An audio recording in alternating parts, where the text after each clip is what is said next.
This is Alan B. Smith for Paranormal Now, and now a part of KGRA Radio. All of these episodes will soon be moved over to the KGRA Radio platform. We'll get a website up and going soon, and then eventually we'll move into our live time slot. More to share on that coming up later. Coming up right now, however, is my friend Ken Cherry from Texas, and we're talking a lot about Texas tonight. Ken Cherry is a fifth-generation Texan and a U.S. Marine Corps veteran. He was the Texas State Director for MUFON, the Mutual UFO Network, for over 10 years. At the time of the Stephenville event, the UFO, Cherry headed up a team of investigators that conducted extensive research and analysis of the mass sighting for an entire year. Ken, welcome back. Hey, glad to be here. Thank you, Alan. Yeah, no, thanks for coming on. So I asked you earlier when we had spoken today about these booms that have been taking place, I mean, not only all across America, but recently in Texas. And there was one particularly in Gainesville, Texas, that was sort of really shook the ground, shook people's homes, and was really disruptive. Right. So since you're on the ground out there and, you have been investigating these things for so many years, what's your take on that whole story? Well, you're right. We've had some pretty dramatic booms taking place all across Texas, particularly North Texas, Gainesville, Amarillo, Parker County. So there's been quite a bit of booming activity. Gainesville is right on the line of the Red River and Oklahoma meet right there. At Gainesville. So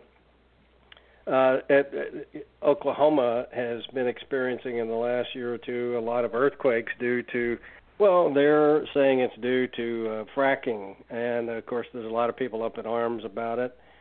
They had not had earthquakes to speak of until then, until fracking started a number of years back. So as far as the ground shaking, that could be partially due to a small quake. Most of these run anywhere from 2 to 2.5, 3 on the Richter scale. Enough to shake people up who are not used to or never experienced that. But as far as the booms are concerned, a few people don't know, but Texas probably has the largest concentration of military bases and military contractors in the entire country. Mm-hmm. So there's a Lockheed aircraft plant not too far from this area that churns out F-16s. It's right next to the Joint Reserve Air Base. And, of course, as soon as one of those things comes off the assembly line, the military takes possession of them, and they take them out and put them through test runs, and very frequently cause sonic booms. This is not a really highly populated area, aside from these small communities like Gainesville. So this would be right at the edge of the test area. So until proven otherwise, I subscribe to the theory that these were sonic booms from F-16s being tested.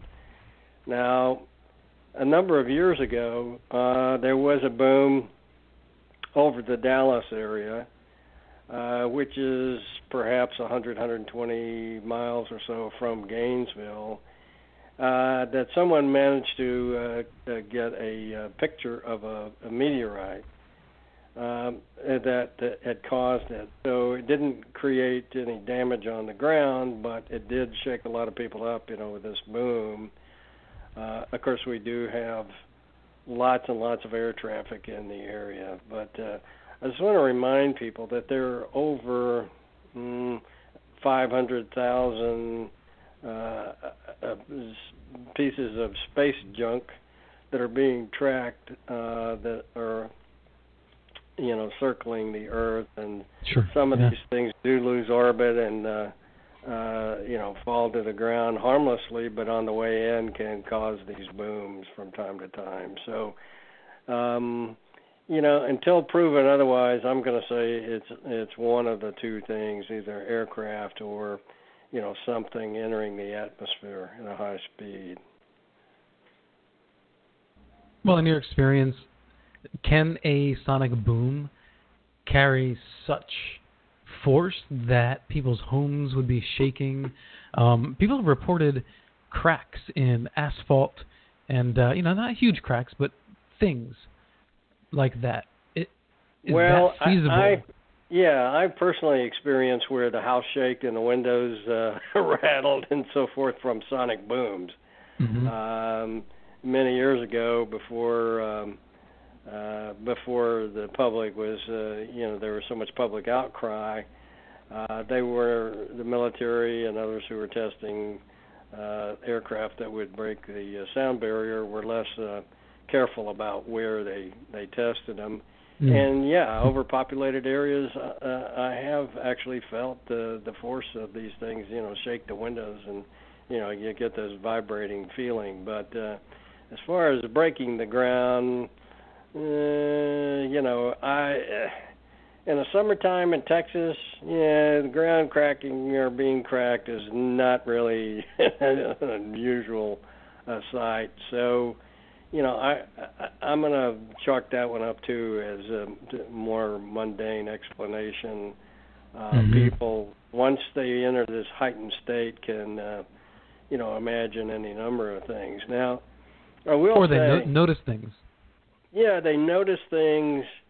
It's been shown time and time again that when a person enters this state where adrenaline, the heart's pumping, adrenaline is flowing, time seems to slow down, it concentrates the mind, and they just become so much more aware of details that ordinarily they just don't even take note of. And so I think a lot of that, I'm not going to call it hysteria, but it'll certainly be chalked up to just the anxiety of the moment, catching every little detail in sight. So I've never heard of the ground opening up as a result of a sonic boom.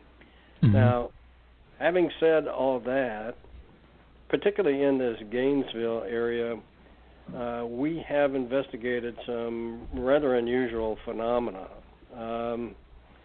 The Choctaw Indians have a reservation just on the other side of the Red River from Gainesville. And there are ranches and hay farms along the Texas side of the border that have reported very strange phenomena.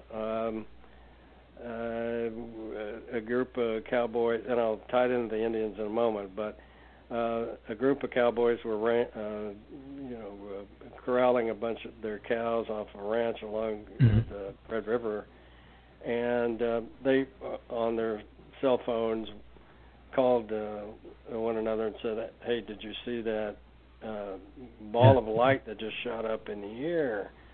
And they all rode their horses to this one specific spot, and where they had seen this UFO or globe or whatever round ball of light take off, there was a mutilated cow. So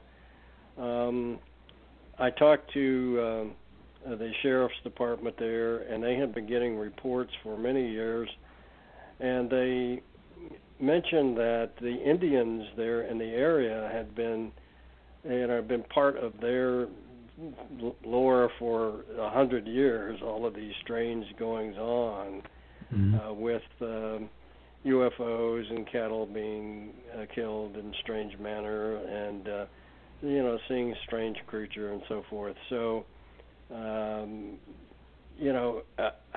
as I said, we had law enforcement on both sides of the border there, both Oklahoma and Texas sheriffs who had tested. One had actually witnessed this UFO phenomena. It went alongside his patrol car, and another had taken many witness reports. So, Yeah. in the Gainesville case, there may actually be some other type of phenomena that's taking place. I wouldn't put that away as a possibility. So you can't really rule it out completely at this point. No, I guess. cannot. The law enforcement officer who saw a UFO, you said, speed by its car? Yeah, this is a rural area.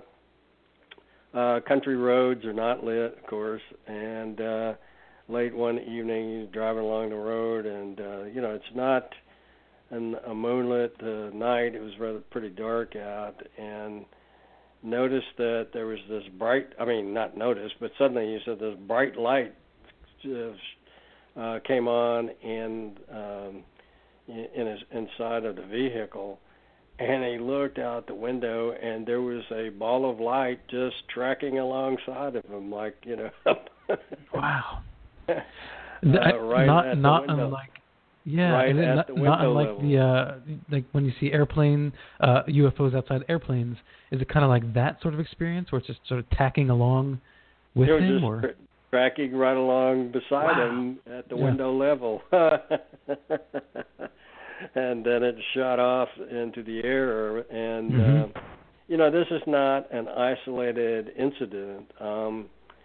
One of the we have a very difficult time trying to get onto the reservation. They're very suspicious of outsiders, but we did manage through someone else to be able to speak to one of their religious leaders, and of course they have a completely different viewpoint of this, and I wish I could have developed more, but at any rate, she reported that since she was a child, as early as she could remember, 5, 6 years old, that from time to time she would have this glowing orb, it was almost like it was accompanying her as she was walking along, just slowly at that, a child's pace.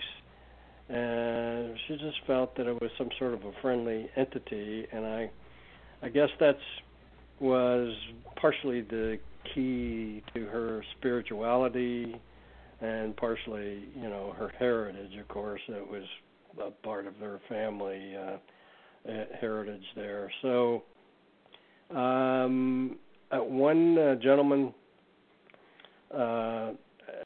they cut a road through. We call it caliche here. It's kind of a road bed that, as you pack it down, it gets harder and harder.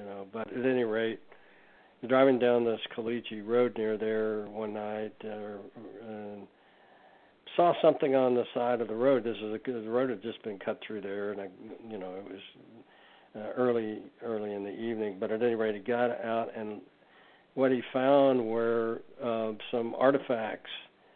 This had been a part of the Indians from quite a while back, sacred burial ground area. So he left everything right where it was, marked the road, and I forget who it was, but one of the big archaeological organizations came out and did a dig in that entire area, and put some of these things in a museum so when you talk to people who are kind of on the fringe of society they're out in the country, they live there all their lives, and they have a certain culture, they express beliefs and so forth that maybe don't sound too scientific, but when they say, some of this digging around here has upset our ancestors and whatnot, then you have to respect that belief system. But is there any correlation between that and, odd happenings and sightings?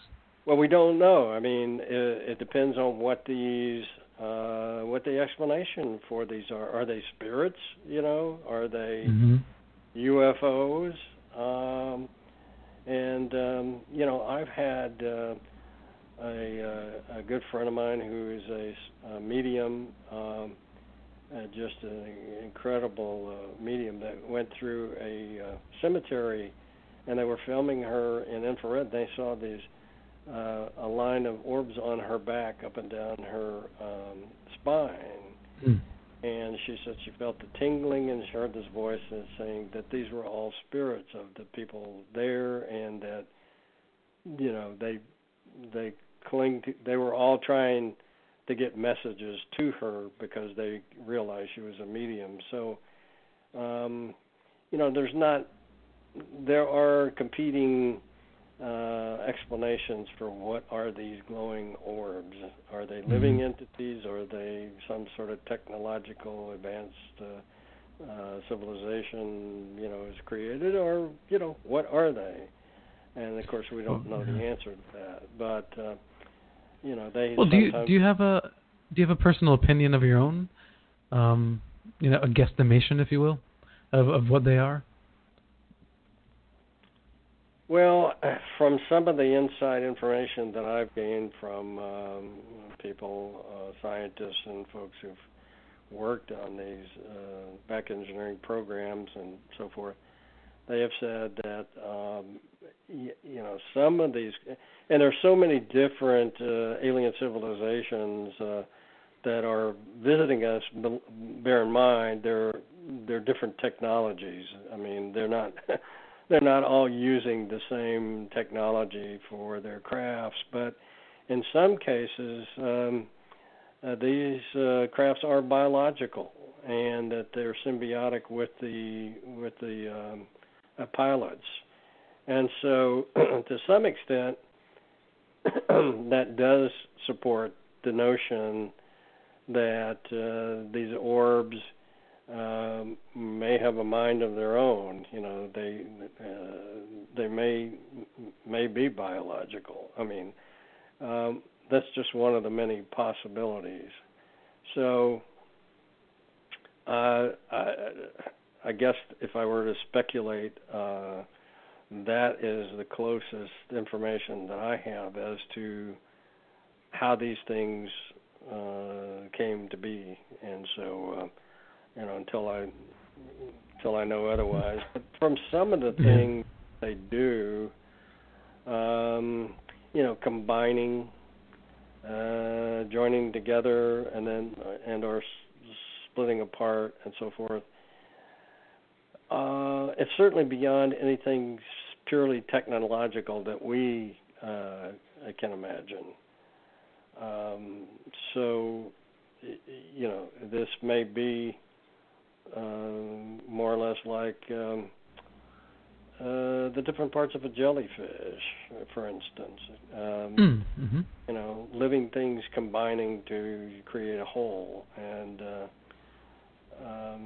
like a biomechanical craft, or just such an advanced craft that it can kind of break off into pieces and come back together again. Well, just think of it as really advanced AI to the point where it is self-aware, but it is working in conjunction with, some higher power, that directs the thing. And, just think of when our economy was horse-driven, these are living things, but they provided the power for, hundreds of years for America. And then it finally went to, to coal and steam and whatnot, other things, electricity. But up until that point, we had living entities that provided our power and our transportation, just pretty much everything that we relied upon. We worked in partnership with, horses, cows, whatever, to create it. Well, when you said that, you made me think about... This could be just a really, really advanced version of that. Yeah. Well, you had made me think about, and not thought about this before, nanotechnology, and I wonder if some of these, supposed alien crafts, right, are made of some sort of metamaterial that is like nanotechnology, where we have this idea of putting nanobots in the human body, right? And the nanobots Right. will work together. And this is the most rudimentary step that we'll be taking in that direction. But, 100 years from now, who knows what we could do with nanotechnology? Maybe you could have an entire ship built of nanobots. Clearly I'm speculating. But, of all the things you've heard over the years investigating and in your research, is there any evidence that these craft are not just made out of metal? To your knowledge, has there been any recovered evidence aside from just, it's a metal scrap here or a metal scrap there, that would indicate there's something special like what you were talking about going on? Yeah, I think we've had some pretty good firsthand witness testimony regarding the Roswell crash debris that had characteristics that are completely unknown to our science. Ultralight, flexible, bendable, went back to its original shape, couldn't burn it, it was just nearly indestructible. Obviously, something could destroy it, or it wouldn't have ended up as a crashed debris. But I think there are too many credible witnesses to that event that that we can put that down as true at this point. So, but I hesitate to get into this, but during the investigation for my book about the Stephenville investigation, you can look it up on Amazon.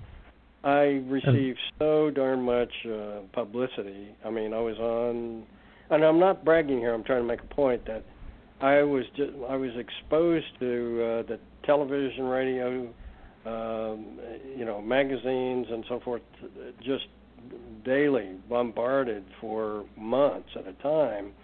But one of the good outcomes from that was that it got my name out there as a credible investigator, and my phone started ringing from people who said, I'm an insider, and they identified themselves. I had scientists from NASA, from S4 who worked at Area 51, from NSA, from CIA, DOD, various people who worked in these compartmentalized areas who would say, here's something that you need to know, but if I go public with it, I'll go missing, something will happen to my family or whatnot. But one of the most interesting cases that I could talk about for hours was these three scientists who worked together at S4, and they talked to me about anti-gravity that they worked with, and that there were aliens there that they worked with back engineering. And two of them had retired and were living in Texas, in North Texas. And these people I was able to verify just simply by Googling their names, and it would pop up, that these were highly regarded, scientists. So, but at any rate, one of them told me that he had investigated 7 different crashed vehicles, and that he had just returned from a trip to, even though he was retired, they still had him come in for these consultation things. But anyway, they had a crashed UFO near Japan, and so when they retrieved it and brought it in, Japan was the closest place. They flew him there, and he had just worked on it. But one of the amazing things he told me, I would never have thought of. He said they found a liquid wall in this craft that they had yet figured out. Liquid, wow! That's new. That's new, not right? Jello, my friend. That's not a waterfall. That is a liquid wall. And I have thought about this, and I know that they've done some experiments with recovering sonic waves, voices from glass, from window painting. Mm-hmm. And I also believe that they have tried this with water. And so it seems to me that this may be some really advanced computer, storage system, this water. Interesting. Other it's crystalline-like. Pardon? Is it crystalline-like where it can retain information, I guess? That he didn't go into with me to mm-hmm. that degree. We were talking about some other things, but basically, he and his partner did pass on to me what the nature of the UFO in Stephenville was, and basically why it was there, and so forth and so on. And so I was kind of mind-boggled by the whole thing, but I had a lady call once who said, you're Ken Cherry, the man's running the investigation on Stephenville. And mm-hmm. I said, yes, ma'am. And she said, well, I have something that I think you should have. And she said, I don't know what to do with it. I'm afraid, to have it in my possession. And I went, well, why? She says, well, my neighbor, a good friend, worked for a private security company, and she got concerned that she might be working for the bad guys because they were talking about this clandestine surveillance of these two scientists. And so she said, she took, and they had done this over a period of months, and so she said she made copies of their surveillance tapes and was going to give it to the FBI. And she said, she got nervous and decided she just didn't want them in her house because she felt that they may have caught on that they were missing, copies have been made.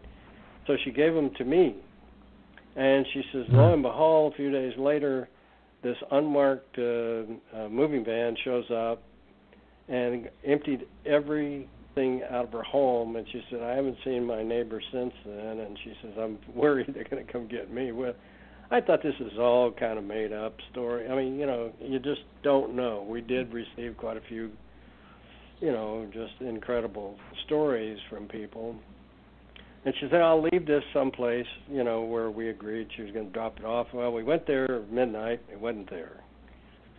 A few days later, she called back. She said, I got nervous. I didn't do it. I'll leave it. Well, next time we went, it wasn't there. And I finally said, okay. The third time she called back, she apologized profusely and left it and said she would leave it. So we went, picked it up. Sure enough, it was there. I went to the pickup. And I popped this DVD in, and lo and behold, it's the two scientists I've been talking to. Oh, really? Yes, in their work shop. So they apparently had had cameras and audio surveillance going on them for months because I went through different days of the time. Mm-hmm. So, at any rate, that's just a tidbit of the type of information that I received, but from so many different sources. But the one thing about it is, even though these folks were from different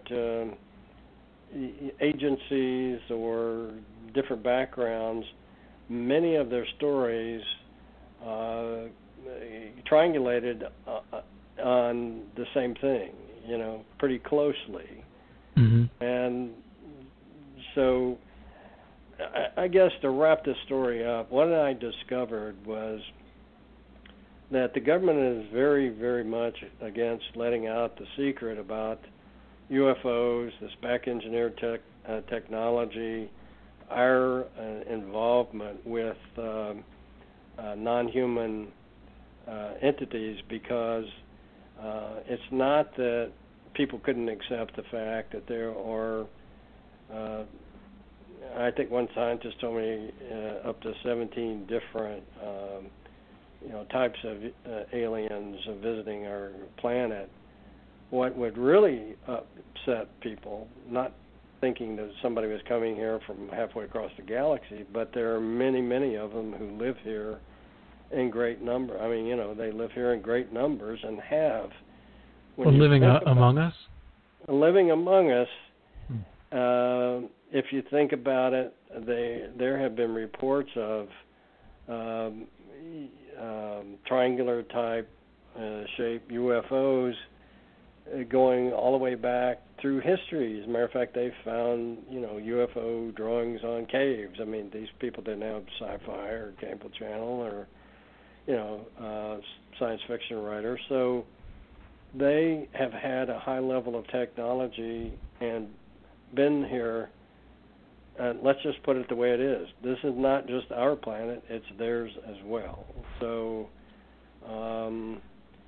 we share the planet, and that's what they are afraid would upset our whole, way of life. It would attack our, religious institutions, our governments, and so forth and so on. Well, it also might incite our warring side of our species, right? And say, hey, we want this place.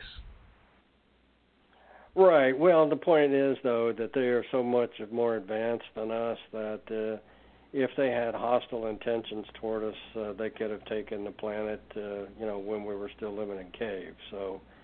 But if we had hostile intentions towards them, do we have a chance yet at this point? Or not that I want that to happen, but as far as technology, have we caught up with them secretively? We do. We have had a secret space program since at least the early '60s. A gentleman that I actually knew, his son growing up, and was a high official with the CIA. He had started out in the OSS as a young man during the latter part of World War II. Mm-hmm. OSS being the predecessor of the CIA? Of the CIA, correct. And he was a protege of, I'm trying to think, MacArthur. Apparently, during the war, there were a number of UFOs that crashed, either were accidentally shot down or, however they crashed, that MacArthur and this gentleman friend of mine viewed. And there were actually, bodies with the wreckage. And so that's how my contact got involved in it and became part of that very elite group that is in that compartment that knows, about all this. And so at any rate, MacArthur went on in several interviews after that, and one speech that he gave to West Point that in the future we would be, in wars with beings from other planets. So this made a tremendous impression on him, of course, as it would. But at any rate, my dear friend's father told me late in his life that when he was at one point he was a member of a three-man panel who gave the final approval on black budget funding. And one year the funding request was so high that the three of them said, no, we're not going to approve this. It's just, it's just a lot of money and no oversight. And, so this four-star general sat in front of him and said, okay. So he said they took the three of them to this enormous hangar, and they went inside, and it was filled with what he called flying saucers. And the general looked at him and said, that's where the money's going. And he said, this was in the early 60s. So we have had a secret space program functional at least since the early 60s. So a number of these sightings that occur are actually people seeing our own technology that's, for the most part, back engineered. So when you ask me how far along is our technology, it depends. I've heard it, as 500 years in the future type technology. So who knows? I mean, this is completely radical. But again, there is a tremendous battle over the question of disclosure or keeping this from the public because of the effect it will have. Once the secret comes out, they're afraid everything will just come tumbling out, and people will not be able to handle it. Yeah, I think that's certainly a reality. I always thought that keeping this technology secret was also to just keep a one-up on any other country, so that whatever they think we have something so much more powerful. So should a World War III or 4 or what have you break out, we have such a technological advantage that we would be able to protect ourselves. I mean, that would be my guess if you look at it from a military standpoint. Russia has had their own Roswell, as has China, and so I wouldn't bet 2 cents on us having a technological advantage. Ben Rich was the CEO of the Lockheed Skunk Works, where a lot of this ultra-secret technological advances have been implemented in this new crafts. But at any rate, Ben, as the CEO of the Skunk Works, was in a position to know, but he gave a speech before he passed, and I know an engineer who was in the audience, and Ben said that we have the technology to take ET home, and we wouldn't be limited by, he said, and Einstein was wrong. Light speed. The speed of light. Would not be a limit. And he mentioned something about something wrong in the formula. But at any rate, we have the technology to take ET home, but it wouldn't be brought out to save the world from the world being saved from destruction. And Jan Harzan was actually the person I was referring to, who is, I think, the current international chairman of MUFON. And I'm, of course, no longer with MUFON, but anyway, as Jan told the story as I heard it, he followed Ben after the conference out to his car and asked him, if he was serious, about this technology existing. And he said, yes, I was. And he said, ask him a question about the limits on speed, and he's asked him about the limits of his ability to think of, a different place. He said, is that how it works? And he said, yes, and got in his car. So that implies that they pretty much just have to think about it, and boom, they're there, I guess. That's the way I read the comment. But the serious aspect of it is we have this technology that is so far in the future that you have to ask yourself, what the hell have we been doing with it for the last 70 years? You really think that we're just flying around in their atmosphere to stir up a few farmers in Stephenville, Texas? I mean, is that the only purpose? So, to me, I think of, the age of discovery 400, 500, 600, 700 years ago, when Spain and Portugal and France and England, they were the ones, they could afford to build these enormous ships that could sail the world, and they went to these new places, and they they either conquered the people or subjugated them somehow, bought them off, but they opened new markets. It brought tremendous wealth to the treasuries of those countries. I mean, England built an incredible empire, and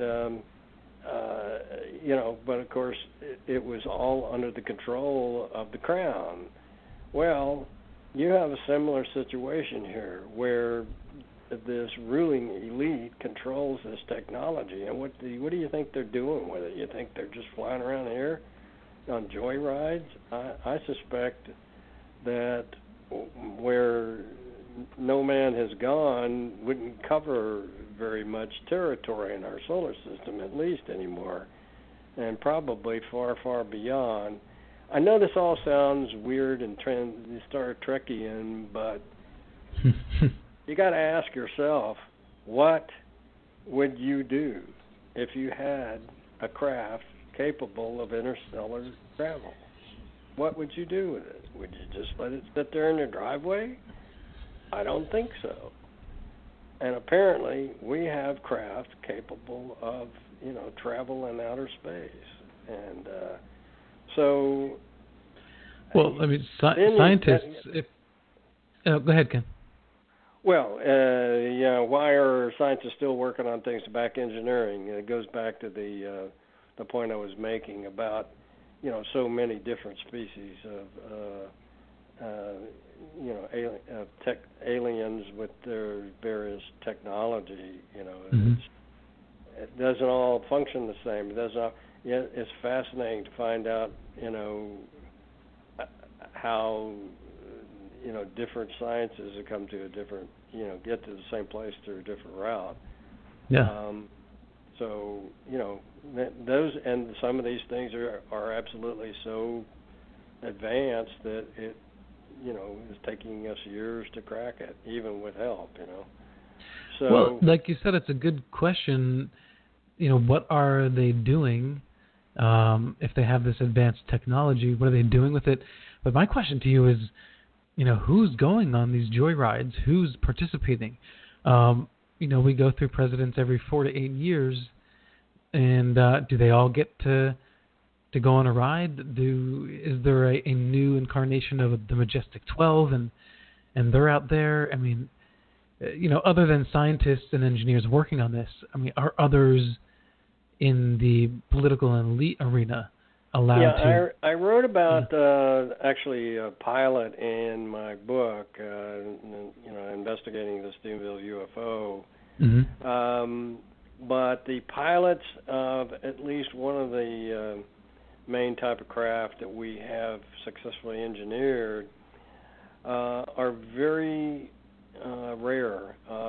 People who are able to form a symbiotic bond with the craft, and they're very rare indeed. So, as far as the crews are concerned, that's I'm sure that there's amazing stories involved in just that whole selection process, and then probably the enormous failure rate too. I'm sure there are a lot of stories about the effects upon those folks when the process doesn't work. Who knows? Maybe they go insane.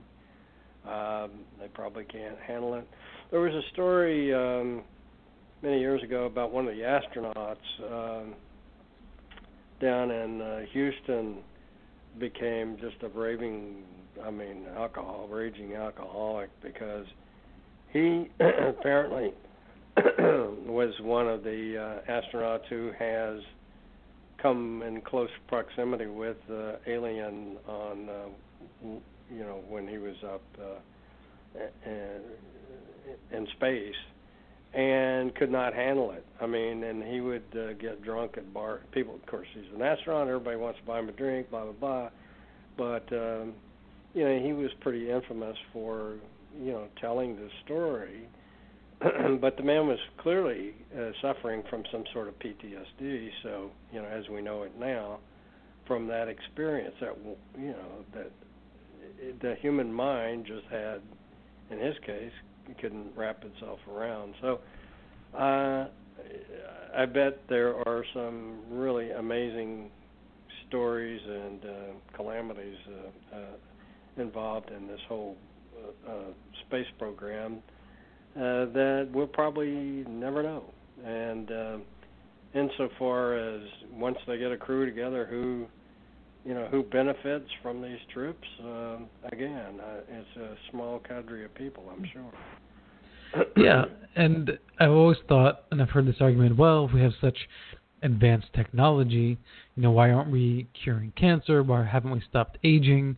Because why isn't President Bush Senior? Here's the answer to that. The economy would collapse. All right. You have hundreds of millions of combustion engines. The auto industry would become the horse and buggy industry. Oil. Think about this simple fact: the Middle East has a lot of countries that are highly populated, and they have only one commodity to support themselves with, and that's oil. Mm-hmm. And so those oil revenues in Saudi Arabia, half the population works for the country. I may be exaggerating a bit, but a very large percentage of Saudi citizens work directly, indirectly for the oil industry. They put in about 3-4 hours a day, a couple to 3 days a week, and boom, But what would happen if suddenly oil reserves, were worthless, and there was free energy? Oh, and let's extend lifespans. Oh, madness. Yeah. You think we have problems with warring nations now in the world with people? That would just be a calamity. I mean, they can't figure out a way around all this stuff. Yeah. And frankly, they don't see a need to, because who's to say we're not seeding population that has been chosen specifically to create human outposts with the people that the elite want to save? I mean, after all, they don't need 7 billion of us. Well, if the elite themselves want to live longer, you would think that they would, or maybe they disappear and live somewhere else, and they pretend to die. But that just seems very complicated. I always kind of thought that it's like if you take some of the smartest engineers that we have, and you give them some advanced aerospace technology that they've not seen before, and you get them working on that. That doesn't mean they're going to find the cure to cancer, no matter how advanced that propulsion system is, because it's a different science. So maybe with recovered crafts, we're getting this amazing technology, but, bring a chemist in, and say, hey, develop a cure for cancer, and they're going to be like, well, I'm sorry, this doesn't relate to my field of study. Right. Well, you would think, though, that a civilization, just think about this, if they're creating these advanced craft, that means they have the means of production that's far more capable than anything that we own. So, I mean, I wouldn't think that creating, advances in medical science would be any different for them or any more difficult than, this. I mean, the Romans were meticulous data keepers, kind of like the Nazis. Every time they went out in a battle, they carried a scribe with them wherever they went. One of the reasons was, Rome wanted to know what was going on in the field, because they were, spending money, treasure to support these armies. So, they had regular posts back to Rome. But at any rate, so there are any number of accounts of some fairly obscure and or famous battles where the scribes wrote down, accounts of these glowing shields over the battlefield as if they were just, hanging over there watching. Even Hannibal crossing the Alps, described the same thing, a glowing shield, attacked one of his animals, and the elephant falls off. But at any rate, these have been reported all over the world in all times, since things have been recorded. And so, we still see, these types of craft now, even so, these triangular craft. Mm-hmm. I guess they like that works pretty well for them. But the point being, they have been so advanced for so long. To us, their science would, to paraphrase someone, their science would seem like magic to us. I'm sure they could cure, things. And as a matter of fact, there is a story that one of the groups that approached the Nazis and gave them technology to begin building saucers and advanced weaponry did promise them, that they could offer them longer lifespans as well. So, even the others, as I refer to them, may not be ready for human beings with 1,000-year lifespans, but we have an awful lot of the elite who live well into their 90s.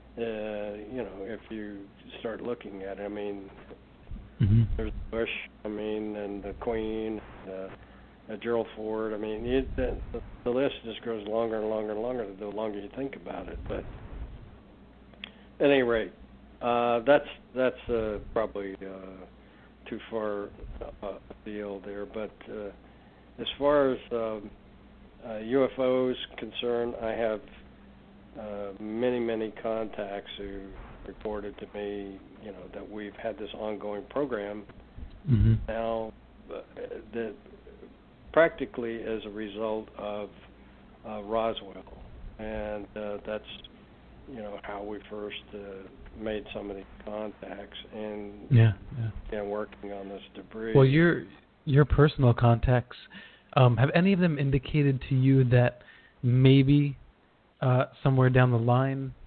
they will allow you to release their names, or have a deathbed confession, or mail a secret letter in the mail that's going to arrive at some date and time? Or are they clamped shut and they said, look, that's it, we're going to share this information and you'll never hear from us again? One of the three scientists that I mentioned who worked at S4, two of them had retired and lived in Texas here when I was in touch with them.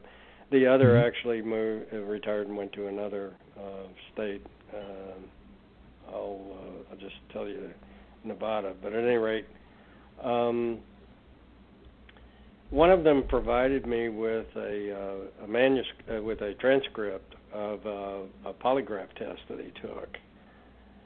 And he gave, it contained the name of the operator, the type of machine, the date that was taken, and so forth and so on. But at any rate, I keep calling it manuscript. The transcript was 4 pages long, so I don't know, quite a number, 100 or so questions.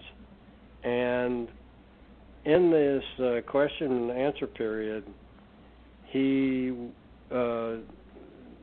mentioned 2 scientists that he knew personally who were assassinated, and their deaths were made to look like accidents.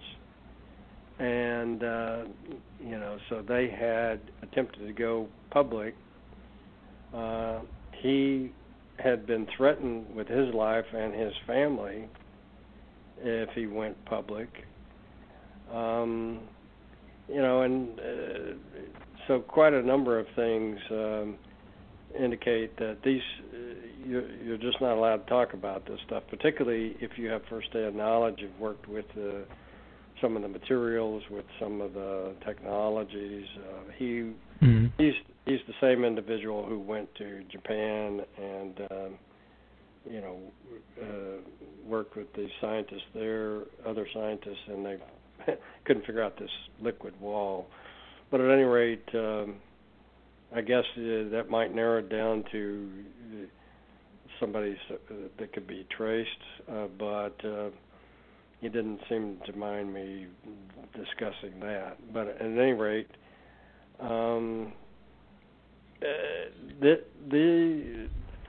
this is probably the biggest secret of all time, and yet there are thousands of people involved in keeping it, and apparently the government has them sufficiently frightened that it is still well kept. Yeah, so, although there are leakers, right? There are whistleblowers on occasion. There are whistleblowers. I will tell you, during my investigation, it started in January of 2008. I got a call from our old friend Jim Mars, who said, I've got a source that's been really good for the last, I've known him for years, and his information's been generally good. He would like to talk to you about, something regarding the UFO there in Stephenville.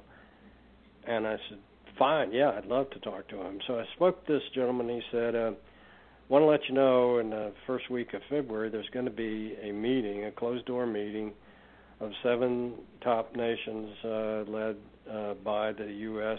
Delegate.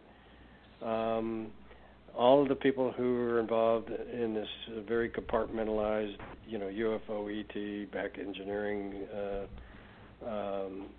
secret, within their governments, and they're gonna the Stephenville incident has everybody so shaken up, that they're gonna come together. I said, well, that's wonderful, thanks for but if it's secret, I don't know how much good this will do me. Well, apparently. This did make public. There was something online about this meeting, that secret meeting on UFOs, and it turns out there was a group, an official group there at the UN, who discussed UFOs, and so they did have this meeting, and apparently Dr. Michael Sala must have had the same source I did, because he also wrote the same thing that I heard later from him, was that what part of the information that was disclosed there was that that they were telling all of the representatives there to go back and begin the process of disclosing, getting their public ready for disclosure, because the others, as they called them, were growing impatient with the pace of disclosure. And eventually they were going to have these displays that would just make it impossible to deny anymore. So basically, after all these years of trying to stay out of our way, they just don't see it's getting more and more difficult for them to do it, and as the superior race, they don't really feel that they should have to continue to do it. The anthropologists don't want to go in and just upset a tribe that's never been exposed to civilization before. But at some point, when the dozers are coming, there's not much you can do about it at that point. So, and so I was told partially that that's what the Stephenville UFO was all about, was a test to test this, the psychological reaction of the public to this constant, Ken, I hate to cut you off right there. We're coming up at the end of the show. I only have seconds left. I just want to thank you again so much for coming on. Of course, we'll have you on again once we get over live to KGRA Radio to find out more about Ken's book, Mark Slade Investigates the Stephenville UFO. Just go to Amazon.com. This is Alan B. Smith for Paranormal Now. And thanks to Race Hobb from KGRA. Next time, live in the mystery. Be well, everyone.